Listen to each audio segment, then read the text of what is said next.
کیا حال ہے بھائی غرباؤ مساکین پاکستان؟ کیا خیال ہے؟ سردیاں آ رہی ہیں، سڑک کنارے مونگ پھلی کی ریڑی لگا لو، دھواں سینکتے رہو، ٹھٹھرتے رہو سردی میں۔ 4-5 دن بعد لے جانا گھی کی ایک تھیلی گھر پہ، اگلے 6-7 دن بعد چینی لے جانا۔ ابے سوپ بیچنا شروع کر دو، انڈے بیچو، سردیاں ہیں بھائی۔ کینچا پکڑ کے چلے جاؤ ڈی ایچ اے، کسی جرنیل کے بنگلے پہ، کسی جج کے، کسی سیاستدان کے بنگلے پہ ہیں، پودے کاٹنا شروع کر دو۔ ویسے بھی سردیوں میں انہیں دھوپ چاہیے ہوتی ہے۔ ابے تیرا مسئلہ کیا ہے پتہ ہے؟ تیرا مسئلہ یہ نہیں ہے کہ تو غریب ہے، تیرا مسئلہ یہ ہے کہ تجھے لگتا ہے تو غریب ہے، اس میں تیرا قصور ہے۔ اسکول نہیں گئے بھائی، ٹائم پہ ہنڈر نہیں سیکھا ہم نے، ہمارا ابا ریڑی چھوڑ کے مرا، جائیداد تو چھوڑی نہیں، ہم غریب ہیں۔ یہ تیرا قصور ہے کہ تجھے یہ لگتا ہے کہ تو غریب ہے، اس میں تیرا قصور ہے۔ خدا کی قسم آج تو غریب ہے، اس میں تیرا نہیں، مریم نواز کے باپ کا قصور ہے۔ خدا کی قسم آج تو غریب ہے، اس میں تیرا نہیں، بلاول، اس کے باپ، اس کی ماں، اس کے نانا کا قصور ہے۔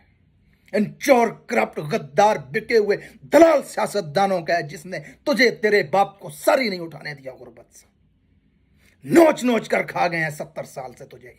70 سال سے تیرا دادا، تیرا باپ، تو محنت کر رہا ہے، چٹائیاں بیچ رہا ہے، مزدوریاں کر، گھڑے کھود رہا ہے۔ حالت نہیں بدل رہی بھائی، ریڑی سے اوپر تک نہیں جا پا رہا تو۔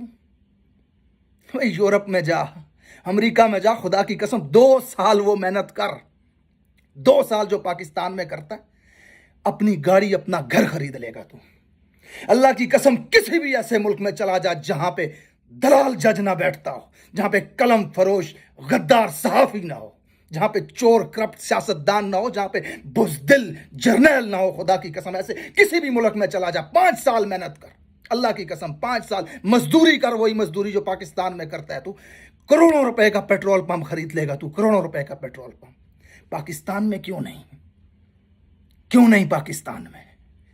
کیونکہ تمہارے اوپر یہ دلال بیٹھے ہوئے ہیں، یہی چور رستوں سے آتے ہیں، یہی اقتدار پہ ناچتے ہیں، یہی سازشیں کرتے ہیں، یہی غیر کے آگے جھکتے ہیں دلال۔ ساری زندگی تو جو بچے پیدا کر رہا ہے نا، یہ بھی کسی سڑک کے کنارے ریڑی لگانے کے لیے پیدا کر رہا ہے، کسی کا کھڈا کھودنے کے لیے کر رہا ہے، کسی جج کے پودے کاٹنے کے لیے پیدا کر رہا ہے۔ تو اگر چاہتا ہے کہ تیری اولاد یہ نہ کرے تو خدا کی قسم ایوان اقتدار میں سے گلوں میں ان کے رسیاں ڈال کے گھسیٹ کے نکال باہر۔ 22 کروڑ کی تعداد میں ہو، 22 کروڑ کی تعداد، 22 کروڑ بکریاں اکٹھی ہو کے مینکنا شروع کر دینا، خدا کی قسم ان کی آواز کی گرج سے دھرتی کانپ جائے گی۔ تو انسان ہے۔ اگر تیرے خون میں اگر غیرت ہے، اگر تیرے ذہن میں شعور کا ایک بھی قطرہ ہے، خدا کی قسم، تو تبدیلی ایسے ہی آئے گی کہ تو اپنے حق کے لیے باہر نکلے گا۔ یہ سوچنا بند کرے گا کہ تو غریب تیری وجہ سے، تیرے باپ کی وجہ سے نہیں، تو غریب اس ملک کے حکمران کی وجہ سے۔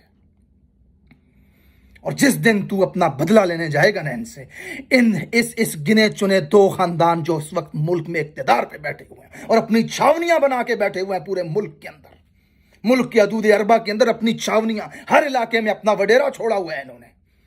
ان کو جب تک تو گھسیٹ کے نہیں نکالے گا، خدا کی قسم ایوان اقتدار سے گھسیٹ کے نکالو، ننگا کر کے سڑکوں پہ جڑاؤ ان سالوں کو، آگ میں جلاؤ، گاڑیوں کے نیچے دو ان حرام زادوں کو، نوچ کے کھا چکے ہیں تجھے تیری نسل کو۔